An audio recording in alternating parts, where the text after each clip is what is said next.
À la une cette semaine, l'élimination inattendue du Maroc de la CAN 2023. Les Lions de l'Atlas favoris, après leur brillante performance au Mondial du Qatar, ont été battus 2-0 par l'Afrique du Sud en huitième de finale, quittant prématurément le tournoi. Cette sortie précoce a ravivé de douloureux souvenirs de compétitions passées. Une réunion cruciale entre le président de la FRMF Fouzi El-Qja et Walid Regragui est d'ailleurs prévue pour discuter de l'avenir du sélectionneur national. Cette semaine, Marrakech a abrité une réunion politique importante consacrée à l'initiative de sécurité contre la prolifération des armes de destruction massive visant à renforcer la sécurité sur le continent africain. L'événement avait pour objectif de promouvoir l'adhésion des pays africains à cette initiative et grâce à cette rencontre, 5 nouveaux pays ont rejoint l'initiative, doublant presque le nombre de membres africains qui passe ainsi de 6 à 11. Sur le front politique, toujours, le Maroc a pris la présidence du Conseil de paix et de sécurité de l'Union africaine pour ce mois de février. Il s'agit de la 3e présidence du Royaume depuis son retour à l'Union africaine en 2017. Cette période est importante pour le Maroc qui souhaite promouvoir la paix, la sécurité et le développement en Afrique,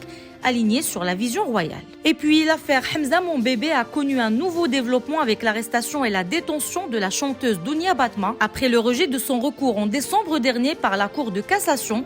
Batma, accusée notamment de chantage, commence donc à purger sa peine d'1 an de prison ferme à la prison Loudeya à Marrakech. Et on termine ce brief par le litige qui secoue le secteur des télécommunications. Une décision judiciaire historique a été rendue cette semaine, voyant Maroc Télécom condamné à payer 6,4 milliards de dirhams à Inouï pour pratiques anticoncurrentielles. Cette condamnation, issue de longues batailles juridiques pour abus de position dominante, a poussé Maroc Télécom à annoncer son intention de faire appel.